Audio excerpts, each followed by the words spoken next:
there aren't enough empathetic people around these days. There aren't enough people that try to go out of their way to say this other person, in their shoes, even if they have differences from me, or if they think in a different way, what have they experienced in life that I have not? Hello, everyone, and welcome to the Investing City podcast, where the goal is to get better at investing, business, and life. Thank you so much for taking the time to join us. It really means a lot. Without further ado, enjoy this episode.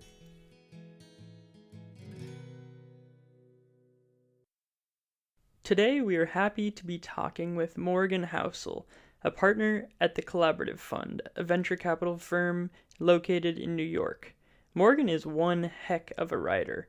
His 70,000 plus Twitter fans can attest to that. He's a two-time winner of the Best in Business Award from the Society of American Business Editors and Writers, and he's also a world-renowned speaker, having done 30 talks in 2018 alone.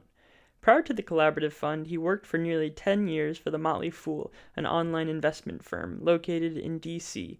This is where I first discovered Morgan. His clear writing and down-to-earth nature really caught my eye. Plus, he is an amazing guy. Since then, I think I've almost read everything he's written.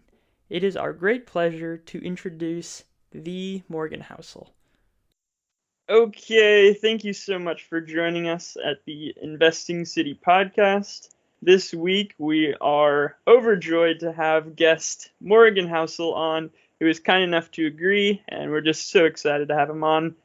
So thank you, Morgan. Thanks for having me. Looking forward to it. Great.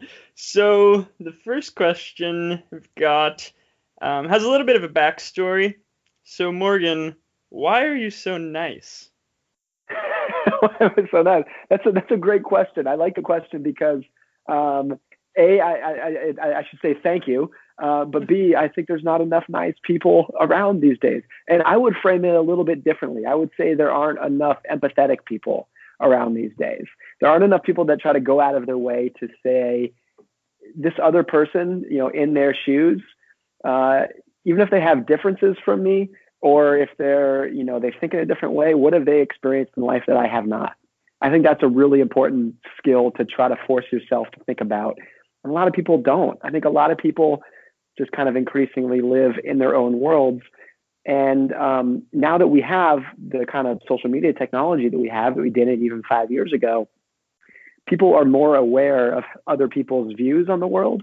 And there's a great quote by Benedict Evans where he said, the more aware that people become of other people's views, the more upset they get that other views exist.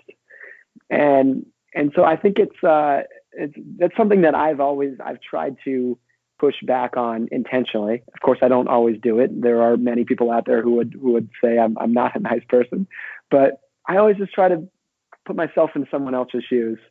And I don't think it's any different than the classic golden rule that we all learned when we were 5 years old. People just want to be treated with dignity and respect.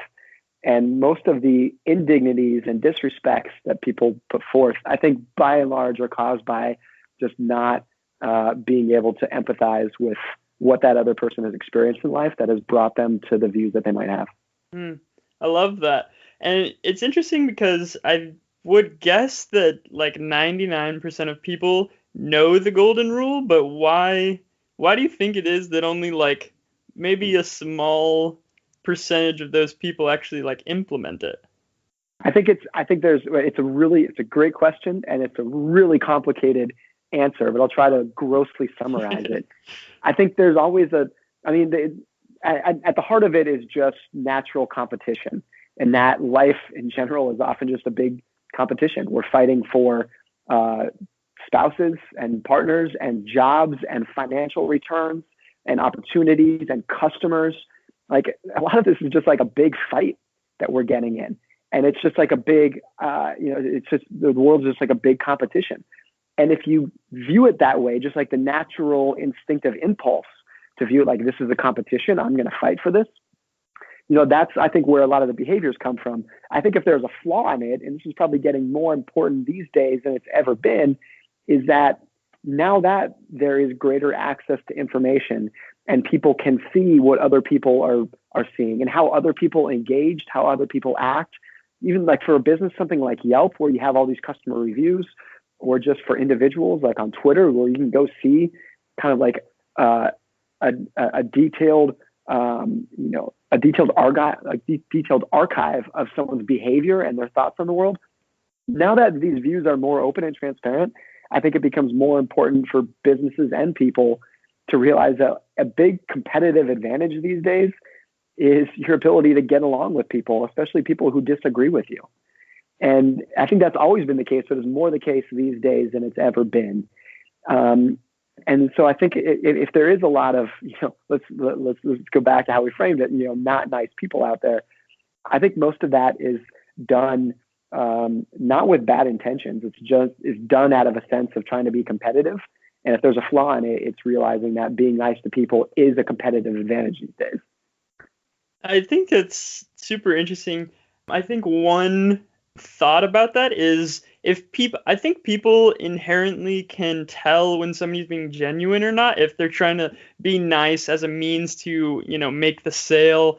So how do you think, do you think that is true, that people can kind of tell when somebody's faking it? I think certainly some people can, but this has always been the case. But again, with a lot of these topics, I think things that have always been true have just been greatly accentuated over the last 10 or 20 years because of the internet, and particularly the last 5 or 10 years with the explosion of social media, that there's a greater opportunity, I think, to fool people these days. And people who are good at persuading people, or fooling people, people who are good at taking advantage of people's emotions, have an infinitely larger megaphone today than they ever have. So I definitely agree with the premise that it can be easy to spot someone who's just trying to pull your leg, who's just trying to get the sale. But I think there's just a lot of evidence that people's not just their financial purchases, like what they're buying because of marketing, but how their views of the world in general are just being persuaded and influenced to a greater degree today than they probably ever have been. I think that, just politics in the last 2 or 3 years is probably the biggest manifestation of that, of people's ability to be swayed to one side or another has always been there. But the extremes, which is happening today, I think there's hardly any precedent for that in modern times. So there's like a bunch of conflicting forces here of since people have greater access to information, I think it's harder to get away with BS today than it has been in the past, except for the people who are master persuaders. And they're not just putting out information for people to see, but they're really doing a job. They're really doing a good job of persuading people's views. And that's not always in a negative, cynical context.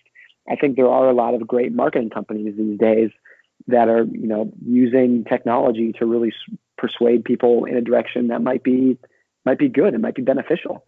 So it's not all negative. I think one view of that would be, and this kind of goes to my own industry, is that a lot of wealth management firms are really doubling down and focusing on content, blogs and podcasts and whatnot.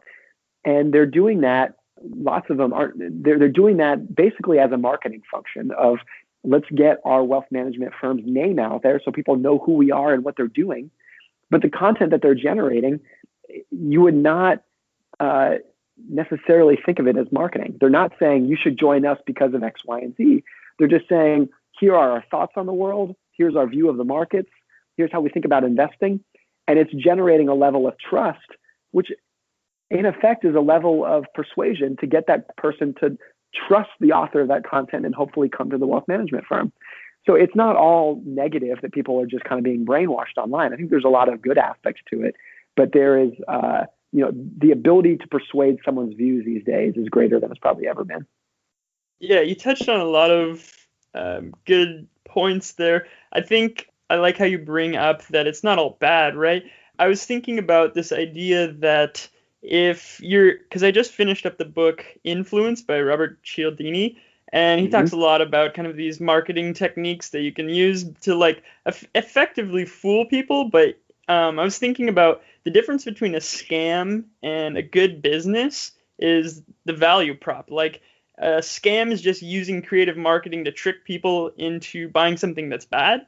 But if you have a Mm-hmm. good value proposition and you're using these, I guess, effective psychological manipulation, like if it's a good value proposition, does that mean you're actually helping somebody? I think it's a really great question. What comes to mind to me, I think about this often because it was such a moment of ridiculousness for me, was when the Apple Watch came out, which was, I don't know, 2015 maybe 2014, something like that. Mm-hmm. I remember the buildup and the hype to it was so great that when Apple did its live webcast of the unveiling, I was like, I literally like blocked off my schedule that day and I watched it. And I remember watching it and I felt just like a kid on Christmas morning of like rubbing my hands together, like, here it comes, let's look at it. And then they unveiled it. It was like, wow, it's so beautiful. And here's the thing, I didn't even buy it. I didn't even want one. But Apple has done such a good job with creating hype and emotion and feeling for its products that even someone like me who doesn't even want one was so excited to watch this presentation. It just felt like such a big, momentous thing. And it was pretty soon after. It was like during, like, while I was watching the video that I just kind of caught myself in this moment of thinking, this is ridiculous. I'm not even gonna buy one of these. But I'm sitting here like getting excited, getting giddy for a product that I don't want and don't need. And to me, it was just a powerful moment of like how much of an influence machine Apple has built up over the years, even down to these live webcasts where it's like, the almost like PT Barnum, like with a sheet over the product and like rip it off and like here it is. Like it's gotten, but again, there's nothing bad about that. I think they're doing a lot of good in the world, but they've been able to influence behavior to a really impressive degree. Yeah, it's just super interesting. I want to switch gears a little bit. So you grew up in Tahoe, incredible place, and then you found yourself at USC, and then tell us a little bit about what happened after USC. Well, I would say, while I was in Tahoe, that was kind of a period where I still didn't really know what I wanted to do with my life. I started getting an inkling that I was really interested in investing. But even, at this time, let's call it 18 or 19. I didn't start college till I was 20. So when I was 18 or 19, I didn't really know what I wanted to do. I like investing, but I don't even know what that means. I definitely don't know what the career path is to it. So I just had like a couple of brief seeds of what I wanted to do. And then I moved to Orange County, still with this idea that I didn't know what I wanted to do. I went to a local community college in Orange County, still just kind of, not floundering, but not without really any direction in life, I would say. Beyond school, I just really didn't know what I was doing. And then I applied to USC and Pepperdine as a transfer student. I first got into Pepperdine and I enrolled at Pepperdine until about 2 weeks later, I got accepted to USC. And then I unenrolled from Pepperdine and then took the offer at USC, which I bring up because it's just like just to highlight the fact that like I truly had no idea what I was doing at this point. I couldn't make any decision. And then I think as like my first couple years at USC is when I decided I really want to do investment banking. I didn't have any other plan B. I like plan A, B, and C wasn't going to be an investment banker, period. And this was kind of the mid 2000s when investment banking was really glamorous, particularly for young men in their early 20s. It's like what everyone wanted to do at USC at the time. Every finance and econ major said, I'm going to go to investment banking. It had this allure that like we're all going to be billionaire rock stars, like the most powerful people in the world. Like everyone wanted to do it. So my junior year, I got an internship in investment banking, and it was just like dreadfully clear on day one that this was not what I wanted to do, because the culture of investment banking, still today, but especially back then, was like a just corporate hazing. I was about to call it like a military boot camp, but I think that's unfair to people who've been in the armed forces. But it just felt like between the hours and the culture and the type of work that they wanted you to do, that it had absolutely nothing to do with creating value for the investment bank and everything to do with just hazing to prove your worth and to see if you were tough enough to do this. And I quickly raised my hand and said, I'm not tough enough to do this. So that was the end of it for me. And then I got a job in private equity, which I really enjoyed. I loved private equity. And this is now the summer of 2007 when the global economy started melting down. And I realized I needed to do something else. And that was when, just kind of serendipitously, without any plan whatsoever, I stumbled across a financial writing job at the Motley Fool. And I thought, okay, maybe I'll do this for 6 months until I find something else to do. And ended up staying for almost 10 years. And just without any planning, just purely by accident, stumbled across a career that I still do today, which is just writing about finance and investing behavior and investing history and whatnot. So all of that really just happened by accident. I had a career plan that I quickly realized I didn't know that I didn't want to do. And then I just kind of stumbled across this thing that I ended up really loving. And I love the process of writing because it helps clarify your thinking in a way that I think most people underappreciate. And most people have a lot of great ideas in their head and like thoughts and theories and wisdom in their head that they just can't, or they have not yet put into words. And they will not be able to clarify it and put into words until they sit down in front of a Word document and start typing and clarify those like vague feelings that you have in your head, but you can't do anything with them because they're not clarified yet until you write them out. And then you realize, oh, that's that feeling that I had. Now this makes sense. So I've just really enjoyed the process of writing. I think it's helped clarify a lot of thoughts that I've had floating around in my head for a while. So that's what I continue to do today. So did you ever think that you would, like, when you were growing up, do you ever think you would become a writer? Did you have any aptitude growing up? Like, any teachers say, oh, you're a good writer, Morgan? No, not even in the slightest. I would think it was almost the opposite. And so back to my ski racing days, I did, for high school, I did an independent study program that was designed for like juvenile delinquents who had been kicked out of all the other high schools. This was like their last resort. But for myself and a lot of my other skiing peers, it's what we did because that's what allowed us to be able to ski 5 or 6 days a week, was if we did like this independent study program, which by that I mean it was truly like take a couple of tests here and there, and like after a couple of years, if you can prove that you can spell your name and like divide fractions, like here's your diploma, get out of here, congratulations. I more or less didn't have any high school education, and that really, I think that really, as I got to become a little bit older, 19, 20 years old, it really affected me that this thing that I thought was awesome when I was 15 or 16, like I don't have to go to high school. As I got older, I thought, oh, this is actually going to hurt me. And all of my other peers are so much smarter than me because they had a basic education. So that always felt like kind of a chip on my shoulder. But it also goes to answer your question, did I have any writing background or writing aptitude? No, not in the slightest, because I didn't have any of the high school writing assignments that most people would. I didn't have any of that whatsoever. And I hadn't written a quote unquote paper since probably 8th grade. And even then, I don't even know what people write in 8th grade. Is it just like is it one page? I don't know. So I really had no experience whatsoever writing. What I did have quite a bit of experience with that helped me tremendously is I was always a pretty voracious reader. And that's where, of course, like every decent writer is a great reader. And I think if there's anything whatsoever that helped me along the way, it was reading, and that continues through today. But also when I started at the Motley Fool, like it was a great program between all the analysts and the writers that worked at the Motley Fool, working with the contract writers like myself to improve their writing. So it wasn't like I just did this all myself. I really felt like not only was it my job to write for the Motley Fool, but they also helped me tremendously to kind of hone that craft over the years. And I want to kind of drill down on that. So it's probably before 2008, right? And you're doing the private equity job. And then how do you stumble across the Fool? Yeah, I'm not sure I've ever told this full story, but this is a good time to tell the full 100% detailed story of how I came across the Fool. So I was into investing at the time, and I was reading a lot of investment blogs. There actually weren't that many investment blogs back then, but the few ones that were out there, I was reading religiously. And one of the blogs that was out there was written by a guy named Shamgad.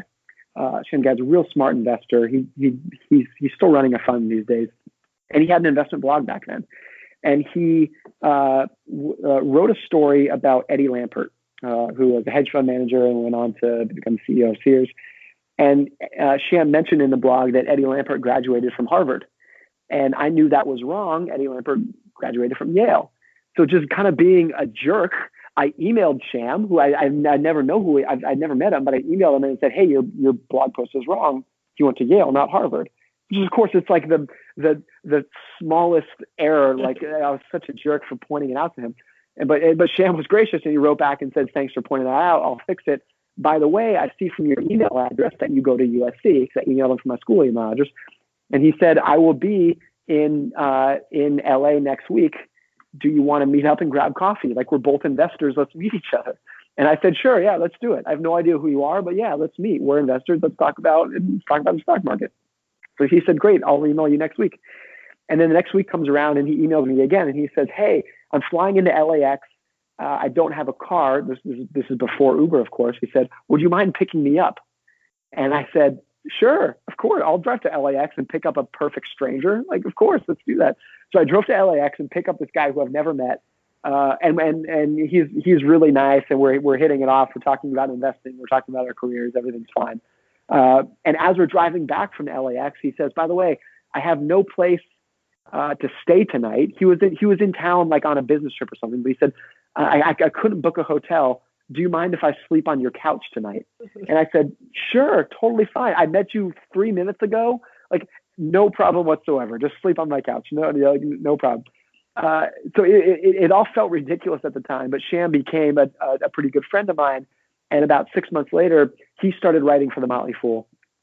And I just I was on Yahoo Finance and I stumbled across an article from The Motley Fool and I clicked on it and it was written by Sham Gad. And I said, oh my gosh, this is my friend Sham. This is amazing. And so I emailed him and said, Sham, this is so cool. You're like writing and like your articles are out on Yahoo Finance now. That's amazing. And he said, yeah, I write for The Motley Fool. You should give it a try too. Why don't you apply for The Motley Fool to become a writer? Because he knew that I was in private equity and that the world was blowing up. So the private equity jobs weren't going to be around for much longer. So Sham was kind of the one who not only let me know that those jobs existed as a Motley Fool writer, but also kind of made the first introduction. And that's how I got involved in becoming a writer at the Motley Fool. It was just a combination of pure chance and luck that had no plan or strategy whatsoever. It just kind of fell into place. That's fascinating. I love that. Do you ever interact with him anymore? I haven't talked to Sham in years. No, I would love to, but no, for no reason. He's such a great guy. I always enjoyed chatting with him. But I don't think I've talked to him in 5 or 6 years. That's so interesting. I mean, it's how I found you, through writing for The Motley Fool. I was a subscriber for years, just in my teens and stuff. And I was like, who's this Morgan Housel guy? He writes this mindset kind of behavioral finance column, and it was so applicable. I just remember your columns at the Motley Fool being so relatable and just like spoke directly to me. And I just would read everything, and then I actually reached out to you because I wanted to do an internship at the Motley Fool, and you're like, I actually went over to the Collaborative Fund to do venture capital. But I just bring that up because I think it's interesting. You did investment banking, private equity, and then equity research with the Motley Fool, and now you're doing venture capital. So that's like the big four. Like, what else is there in finance? Yeah, there's not. Yeah, I guess I've never worked at a hedge fund, which I would. I don't want to, but I think it would be fascinating to see how that side works. But I think you kind of touched on a big part of why I decided to join the Collaborative Fund, which was just I think a big desire to see how a different side of the investing world works, and without just kind of being in one spot for years and years and years, where of course you can still research and get out in the world and see how other things work, but to actually kind of be quote unquote in the trenches of how a completely different side of investing works really appealed to me. And I always think about the framework that Jeff Bezos talks about, which is all these big decisions about life and career you should use by imagining yourself on your deathbed, hopefully decades and decades from now, and looking back and having the fewest regrets possible. And if I had done the same thing for my entire career, would I have been happy? Yeah, I do think I would have been happy, but I think I may have regretted not trying something different at some point. So that was a big part of why I joined Collaborative Fund. But even at Collaborative Fund, I'm more or less doing the same thing. I write kind of the same articles that I always have. So that aspect hasn't necessarily changed, but it's definitely been a different view of the investing world. Mm. And as we were talking kind of before we hopped on the call, you've done, or in 2018, you did 30 talks, I believe, which that's like one every other week, essentially. And so I just want to hear, like, what is your absolute favorite thing to talk about when you're giving those talks? Like, what do you just light up when you're giving those talks? What's good about doing 30 talks a year is that it forces you to basically, you can only do one talk. You can't come up with 30 different talks per year. So the fact that I can, kind of keep giving a very similar version of the same talk is helpful for me. But there are a couple, basically the talk is about behavioral finance. And it's all framed around investing, particularly public market investing. But really the core of it is how people think about risk and how people manage and in a lot of ways misinterpret risk in their own lives, which is a topic that extends like so far outside of investing. It's just thinking about risk in your own life, whether that's career risk or just how you're thinking about going throughout your day, how people think about the odds of something happening to them that they're not anticipating. So I do it through telling stories that have nothing to do with investing, but again, highlight how people think about risk. So I always love doing that because one of the things my favorite thing to do in writing, and this is also kind of the core of the talk, is relating non-investing principles to investing and just kind of connecting the dots across different disciplines to see, here's how people think about or have thought about in the past, things like the war on cancer or nuclear energy, which are both stories that I talk about in the talk. And how do our lessons from how people think about risk, let's say in the war on cancer, relate back to and teach us something about investing? That's always my favorite thing to do in writing, and I love doing it on stage too. Speaking is great too, just because you get to go out to a different city or a different country and meet face to face a really wide variety of different investors who've had different experiences than I have. So it's just getting out of kind of the silo that virtually all of us are in, whether that's within, siloed within views of our own generation or our own investing firm or our own analyst team, through no fault of your own, but you're just kind of surrounded by the same people day after day. And that kind of, those views just kind of tend to snowball. Whereas if you go, and do a talk in a different country, you're meeting investors who've had a totally different experience than you have. They've had different bear markets, they've had different bull markets, they've had different recessions. And therefore, I think I've learned a lot of different perspective about those different views. I did a series of talks in Australia this summer, and in Australia, they have not had a recession in 27 years, which is, of course, it's like a completely different view on risk than I think we have as Americans. And our view as Americans is going to be completely different to someone who lives in Venezuela, obviously, or someone who grew up in Germany in the 1940s. Like there's wildly different views about the economy and the stock market just based off of the happenstance of where we happen to live at the time. So that's been probably my favorite part of talking is just getting out there and meeting people that I otherwise would never have met. Mm. And you mentioned the different geographies kind of, dictate your view of risk, but I believe you wrote something up based on basically at what time period you were born. That totally colors your view of risk. I guess, how do you overcome that? I mean, it's very difficult because you can't control where you're born, when you're born, but how do you do your best to kind of combat that different view of risk? I think the first thing to say is it's incredibly hard. I wish there was an answer to say, oh, here's how you combat it. Just do X, Y, and Z, and then you're cured. I really don't think it's that way at all.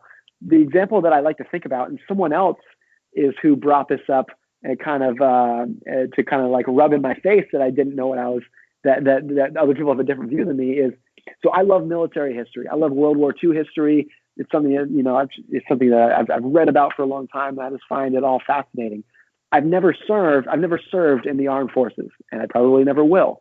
Therefore, no matter how much I research about, let's say, World War II, I will never understand or be able to perfectly see eye to eye with the views of someone who did surf. Because no matter how hard I tried to be open-minded, no matter how hard I try to put myself in their shoes and try to imagine what they experienced, you cannot recreate fear and uncertainty just by researching it. It's something that that the only people who truly understand it are people who have lived through it. And that's true for big traumatic economic events as well. So you and I, Ryan, can study the Great Depression, but you and I, hopefully, let's knock on wood, will never know what it's like to stand in a bread line when unemployment is 25% and the stock market is down 90%. We can read about that and try to imagine it, but we're never going to be able to recreate that amount of fear in our heads, which is just to say, I think it's very difficult to separate yourself from your own personal economic history. And we can try to be open-minded, but it's so incredibly difficult. I think if there's one thing that sticks out to me, well, I would say two things.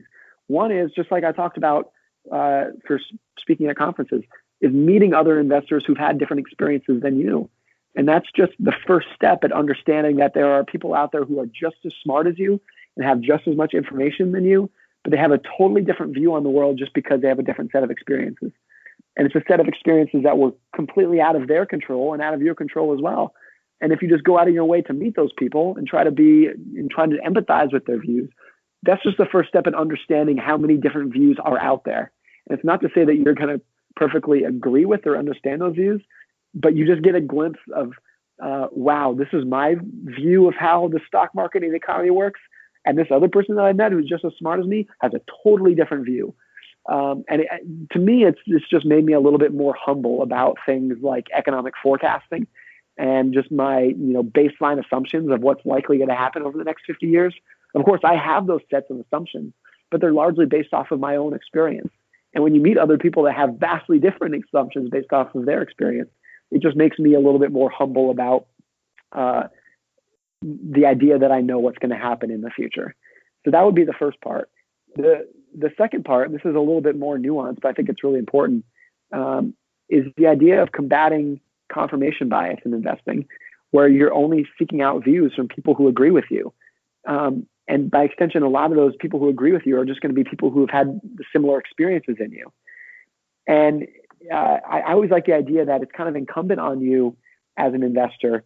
So if you have a big view of where you think the stock market's going to go, or an individual company stock is going to go, or what the economy is going to do next, it's incumbent on you to be able to explain the opposing side's view as well as they can.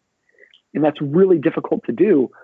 But and it's difficult because when we meet someone who disagrees with us, it's often the first reaction is to say that person is not as smart as me, or that person doesn't have as much information as me. But very often what's going on is that person is just as smart as you. They just have a totally different view of the world based off of their experiences. And by going out of your way to understand those experiences and be able to explain why that person disagrees with you about what the stock market or the economy is going to do next, you're just going one step further in opening your mind up to the range of possible outcomes that you might experience as an investor. So it's a really difficult thing to do. Difficult for everyone. It's easy for me to sit here and tell you this is what you should do, but I myself struggle with it as much as anyone else. But I think just being aware of it, even if you can't fix it, just being aware of it is infinitely better than being ignorant to it. Well, you touched on a lot of really good things there. And that, I think, is very core to what you write a lot about. Humility, confirmation bias, how you can kind of deal with these topics, because, as investors, every single one of us deals with these topics, because you write a lot about how kind of good circumstances lead eventually to bad circumstances. So in the case of humility versus pride, if you do really well in the stock market, you'll kind of believe like, I got some game. I'm actually pretty good at this. And then as soon as you get to that point, you stop digging into the other side because you think that it's all about you, and then that eventually leads to your downfall. Can you talk a little bit about this idea of the seeds of bad are actually kind of sown in the good things happening to you? Yeah, I think there's two distinct parts of this. One is just the idea that people are very good at extrapolating. They're very good at looking at what just happened and assuming that's going to keep happening in the future. And a lot of times that extrapolation is based off of just what happened in the very, very short recent past. What happened yesterday or what happened last week? What is this trading technique that I used in the last hour? And then assuming it's going to keep working. A lot of that is just based off of people's desire to be right. They want to wake up in the morning and say, I'm doing the right thing. I'm doing the right strategy. I'm learning the right way. I'm making the right decisions. That's just like a natural level of optimism that all of us have to have in order to get out of bed in the morning. And when you combine that optimism with that extrapolation, it's very, very easy for people to say, this is what just worked. And it worked because I did the right thing. And therefore I should keep doing it because it's going to keep working and it's right. I think that's like the very basic mindset that people use when, having some sort of success and wanting to keep doing it and then pushing it to just pushing it as far as they can until it eventually breaks. And it eventually breaks because almost everything that is worthwhile pursuing that's going to have some profit potential or whatnot is cyclical, because the economy is not generous enough to just offer huge rewards unendingly without asking for any price in return. And a lot of the price that it demands from people is just the ability to put up with and endure ups and downs. So the stock market does very well over time, and some years it does very well, but other years it does terribly. And by doing terribly, that's just the cost that it is extracting from you for all those good years that it was giving you. So when people get really convinced of their skill and they've had a couple of good years, they often push the boundaries as hard as they can. And maybe they go all in with all of their money. They get really concentrated in a few different stock positions. Maybe they're using leverage. Maybe they quit their job to pursue this thing that had been working for them. And then when you eventually deal with the inevitable force of things that do offer profit, which is variability and cyclicality, once you hit that level, then oftentimes people will either get wiped out, or more importantly, or more commonly, they will give up, because then the same forces that convinced them what was working in the first place start to spin in reverse. And people say, look, I had a down year, I had a down month, my portfolio was down 15% last month, so this strategy isn't working, and it's not going to work tomorrow or the next day or the next year, so let's give up on it altogether. It's just like the snowballing effect in either direction, where people take both losses and successes too personally. I think that's really what it comes down to, is people want to think that what's happening to them, either positive or negative, is a direct influence of what they did. When oftentimes, and this is the second point to bring up, oftentimes what's going on is not necessarily luck. I think that's the wrong way to frame it, but just the natural variability of how the economy works. And I always think about this idea that if you believe in risk, which every investor does, every investor knows that risk is a very real topic, you have to believe in luck, because luck is the opposite side of the same side of the coin of risk. Like, both luck and risk are just this idea that there are things that can happen to you that are outside of your control that might influence the final outcome.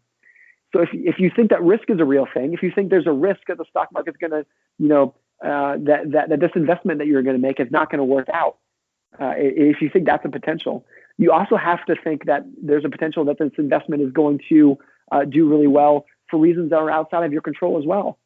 That this stock is going to go up, and it went up because, not because your analysis was right, or that your thesis was right, but it went up for this totally different reason. You effectively got lucky, but then you're going to take that gain, that luck, and attribute it to your own skill, your own analysis. And I think that's kind of the trap that people get into. And all of this is probably just a way of, like, kind of what you mentioned before, of just embracing humility to a little bit greater degree than I think most of us do. That's what I try to do with my investing. And that's why my own investing is, by and large, hands off. It's just, I feel like there's too much luck masquerading as skill, and too much decline that people take personally. And that, to me, it's always seemed like a better middle ground is just taking more of a hands-off approach and realizing that, if I can stay invested for a long period of time, then I'm not, sure, there is an element of luck and risk involved in that, but it's a much lower. I'm relying on luck and risk to a much lower degree, I think, than other investors who are trying to achieve bigger results in a shorter period of time. I think that's super interesting how we kind of, the academic definition of risk is usually the same as volatility, because you can put it into a nice number called beta, basically how much stocks go up and down. But you just mentioned how kind of passive investing allows you to stay invested for a long period of time. So if you look at the benefit of compounding and just being able to stay in the market for a super long time, then volatility might actually take on a little bit of a definition of risk, because if it kind of scares you out of the market, then you're essentially not taking advantage of that compounding. Do you have any thoughts on that? Like, if the volatility actually does scare you out of your position, then it essentially is risk? Yeah, I think there's a great quote from Charlie Munger where he says, the first rule of compounding is to never interrupt it unnecessarily. And I think that quote kind of is like the bedrock of my own investing principles, which is, by far the most important concept and the most powerful idea in investing is compounding. And for compounding to work, you need to give it years and years, if not decades, to work. That's when it really does something that's amazing. And therefore, to me, the most important investing skill, therefore, is endurance. Like what can I do to make sure that I can remain an investor for the next 40 or 50 years? Obviously, your own personal age is a big factor in that. But if you are kind of on the younger side of investors like yourself, and you do have another, let's say, 40 or 50 years to invest, the most important thing that you can do is to make sure that you can remain invested during that period. And that single statistic, how long you stay invested for, is probably going to be a lot more important than the individual stocks that you pick along the way. If you can just be a passive, hands-off investor in the S&P 500 and remain invested for 40 or 50 years, like the result that you will achieve will very likely be extraordinary. But that is so much easier said than done, to actually remain hands-off invested for 40 or 50 years, because so many investors will either get scared out of the market, or even if they're not getting scared out, because they've invested so much of their money in the stock market, they're eventually going to need to buy a house, buy a car, send their kids to school. So do something that's going to, quote unquote, that is going to break that cycle of compounding over time. So one thing that I've talked about this a lot before is I have a much higher percentage of cash and bonds in my portfolio than I think most investors would say is necessary. But for me, it's not necessarily because I'm scared of volatility or that I'm scared of the market. To me, it's like it's having a huge margin of error and margin of safety, and the idea that I don't ever want to have to sell my stocks for any reason, whether that's because I have a big household purchase coming up or I lose my job. I don't want there to be like any realistic scenario that's going to cause me to say I need to sell these stocks in order to keep my lifestyle going. And so by having just a higher percentage of cash and bonds, to me, that's actually not being conservative. I think that's actually me saying, by having this, that's what's going to allow me to let the stocks that I own to truly leave those alone for 40 or 50 years. That's when compounding works the best, is when you can truly just leave something alone without touching it. So that's always how I've thought about it. But I guess, to answer your question, yeah, if volatility does scare you out, then that is a risk, because the risk in the stock market is that you're going to take an action or make a decision that's going to affect your future returns. So if you're truly a long-term investor, then volatility does not affect that. True. That's super good. And I think it's super interesting because you, as like a person who's been in finance for a really long time, you kind of know a ton about the markets, and you're saying, like, with my own money, it's pretty passive. And I respect that a lot. I think you're much more humble than I am. But I was actually listening to one of your podcasts with Patrick O'Shaughnessy, I believe, and you're talking about how active management is essentially never going to go away because there's always going to be that human craving, that competition to actually believe that you can do better than the average. Can you just talk a little bit about that? Well, I think that's definitely right. But also beyond, that component of it, it shouldn't go away because if it went away, then there would be a tremendous amount of opportunity to beat the market. So I don't have anything against active investing in the slightest. It's always going to be a very important part of functioning investing markets. And even though the passive strategy is what works for me, I don't look down in the slightest about at other investors who choose to be active investors. I think there are a lot of active investors, David Gardner, let's say, who I would have a high degree of confidence is going to beat the market over a long period of time. And that works for him. It works for his personality. It works for his skill set. Mine, I think, is a little bit different. And for me, I have no desire to become the greatest investor of all time, which is great because I'm not going to. But for me, investing, my pretty much only goal is not to maximize for returns, but to maximize for how well I sleep at night. And once I frame it that way, that all I want to get out of investing is to be able to go to bed at night and look at my family and say, you guys are okay. You guys, we got everything we need. Everyone's cool. Everyone's happy. That's it. And if I underperform the benchmark this year by 50 basis points, who cares? That's not what I'm going after in the slightest. Once I frame it that way to myself, then the passive strategy, checks all the boxes for me. But that's not to say that other people, their strategy, you can take this to the extreme. Even if you're day trading penny stocks, if that's fitting your skills and your goals, I think that's great. And this is probably somewhat of an evolution that I've had as an investor over the past 5 or 10 years is probably being less critical of other people's investing strategies. Whereas in the past, I might say that's crazy. Your returns aren't beating the market, this and that. Why are you investing that way? And I think now I just taken more of a general approach of just saying, look, if it works for you, then great. And even if the returns aren't great, if the strategy is working for you, if you're enjoying it, then that's what works for everyone. I think a lot of this is just viewing investing and finance as more of a behavioral field than a statistics and math field. If you only view it as math and statistics and spreadsheets, then there is one best way to invest. There is one strategy that beats them all. But that's not what investing is. Like investing is about, sitting down at the dinner table with your family and talking about your household goals and your finances. There's so much of that is not captured on a spreadsheet. It's not captured by beta. It's not captured by benchmarks. It's just what works for you and your family and your own individual goals.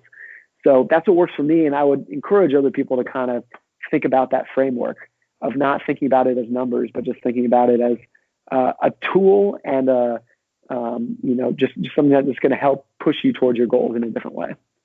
I think that is so important to think about and how grounded that framework is in what is actually driving you. Why are you investing rather than I just want to make the most money possible because and then you don't really have an end game. So I love that. I think that's really important to think about. So yeah, thanks for bringing that up. And then I just want to ask a question that is doing a little research, and I found that I thought it was a really interesting question because I'd never actually heard a question phrased like this. So this is maybe not the best segue, but what is something you strongly believe that's likely wrong? Yeah, this was this is a topic that I wrote about 2 or 3 years ago. And I actually forget the things that I brought up in there. But I think it's a really important framework because you're just starting out by admitting that there are strong beliefs that you have that probably aren't true. But they're strong beliefs because you've seen them firsthand. So what is something that I believe that probably isn't true? I think I probably get too caught up, just like everyone else, just within their own experiences of I am a white college educated male, and that gives me a view of the world kind of through, I don't think through any fault of my own, but it just gives me a view of the world that is vastly different than the majority of the world. And I probably get too caught up in extrapolating my views and thinking that other people view them in the same way. And this is getting way beyond investing. This is just about this is more along the lines of politics and religion and whatnot. But I think that's it's difficult for someone in my shoes and your shoes to step out of their own worldview and realize that the majority of the world does not see, or the majority of the world does not have the same experiences as them, and then trying to think, what do other their decisions that they've made, how have their experiences influenced those decisions in a way that I have not seen. So I don't know if that's a belief that is very likely not true, but I think it's a worldview that I hold that is not as true as I think it is, just because I know the majority of people have had different experiences in the world than you and I have. Yeah, everything you said is really good, because it brings me it kind of brings a thought to mind that my mom actually would always say growing up. So she'd always say, if somebody's like really annoying or kind of makes you angry, once you get to know their story, it always makes sense. And so that's something that I've really like taken to heart, because people have gone through really tough things and they're just acting out of that place. So once you get to know somebody's story, kind of as you've been bringing up throughout this talk, kind of the empathy is so important, getting outside of yourself and getting into other people's shoes. So I really love that. I think that's so important to remember, but it's tough to remember. Are there any practices that you have for like reminding yourself to be empathetic, or actually like how does that play out in your day-to-day? I don't know if there's a day-to-day practice, but for me, just in my reading, when I'm picking books and like, what am I going to read next? And what do I like reading about? I like reading about people who have been through a big event that I never have and have experienced something that I never have, which is why I think that's one of the reasons that I like military history. Is I think military history, in one sense, is just reading about people who have been through an unimaginable amount of stress and uncertainty and risk that I haven't. So if I can try to think about their views, it just opens a view of the world that I've never experienced myself. And I try to do that with all kinds of reading, of just who out there has had a big experience that would never cross my mind. Like it's an unfathomable experience to me. And how can I read that and try to understand their views a little bit better?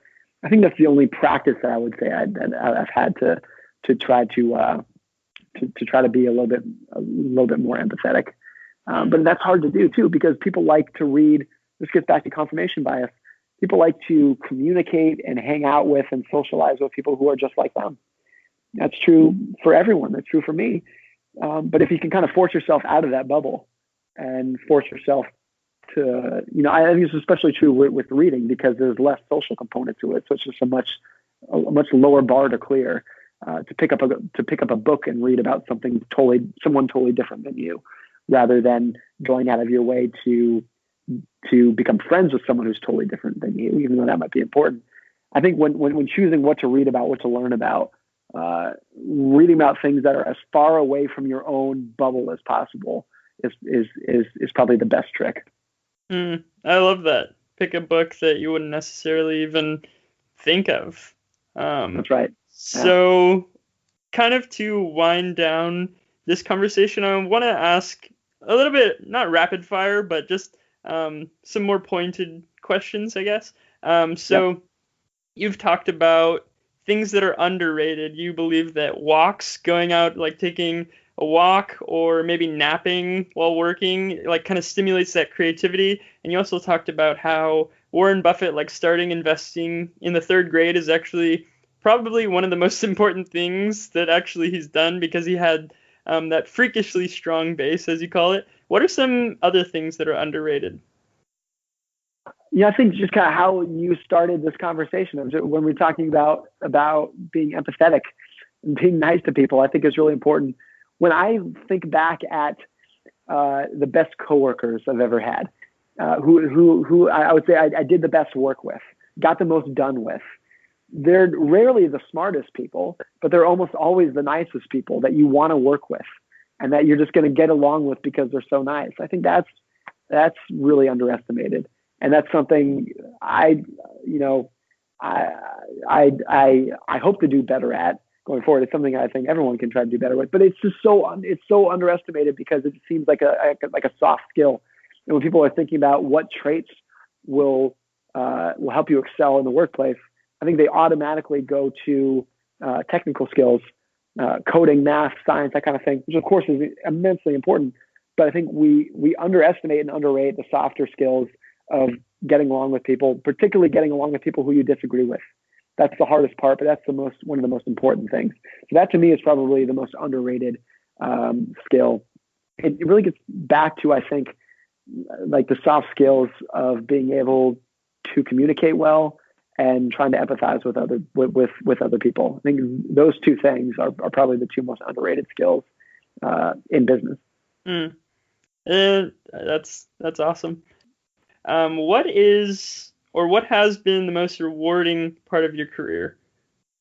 Yeah, I think what's been most important to me and probably the most rewarding is that kind of by design, the career of a writer is basically saying, someone saying, go out and learn a bunch of stuff and then tell the world about it.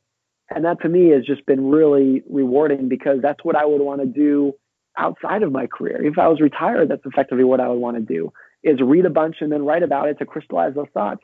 So just having that much freedom to learn about stuff that I'm already interested in has by far and away been the most rewarding part. Something I try not to forget how lucky it is to be able to do something like that. But I truly love what I do, and if you can get in that spot, it's a very rewarding spot as well. Yeah, I love that. So yeah, thank you so much for being on, Morgan. It's been a pleasure to kind of pick your brain, talk about empathy, humility, all these other things. So yeah, I really appreciate you taking the time. Thanks, Ryan. This has been fun. Thanks again for listening. You can find more information at www.investingcity.org, where you can sign up and subscribe for our email newsletter that goes out every Tuesday and Friday. And you can also follow us on basically every social media platform on the face of the earth. And if you're feeling extra generous, please leave us an iTunes review, as it really helps us out. And with that, have a fantastic day.